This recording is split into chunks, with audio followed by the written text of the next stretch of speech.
আমি চট্টগ্রাম বিশ্ববিদ্যালয় ভলিবল দলের বর্তমান অধিনায়ক এবং বাংলাদেশ জাতীয় ভলিবল দলের সাবেক খেলোয়াড়। তো সেই জায়গা থেকে যেহেতু আমি ক্রীড়াঙ্গনের লোক, তো আমি ক্রীড়া সম্পাদক পদে নির্বাচন করার সিদ্ধান্ত নিয়েছি আর কি, যে খেলোয়াড়দের, আমাদের আসলে বিশ্ববিদ্যালয়ের খেলোয়াড়দের তো মানে অনেক সমস্যা, বিভিন্ন প্রকার সমস্যার সম্মুখীন আমাদেরকে হতে হয়। তো সেই সমস্যাগুলো সমাধানের জন্য আসলে একটা প্ল্যাটফর্ম দরকার হয়। মানে ব্যক্তিগতভাবে তো আসলে ওই সমস্যাগুলো সমাধান করা আসলেই সম্ভব হয় না। তো প্ল্যাটফর্মের জন্য আসলে ভাই চাকসুর নির্বাচনটা করা।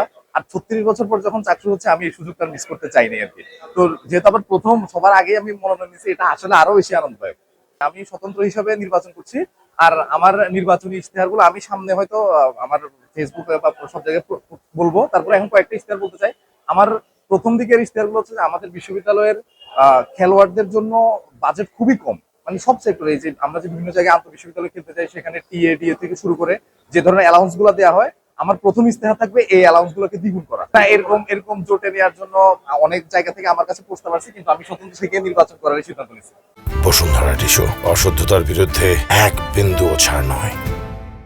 আচ্ছা, হ্যাঁ, আমি যেহেতু মানে একজন প্রফেশনাল প্লেয়ারই, আমার মানে আমি হয়তোবা আমি ব্যবস্থাপনা বিভাগ থেকে পড়াশোনা করলেও আমার ধ্যান ধারণা সবকিছু খেলাধুলা দিয়েই। তো সেই জন্যই আসলে ক্রীড়া সম্পাদক পদে মানে নির্বাচন করা আর কি আমার।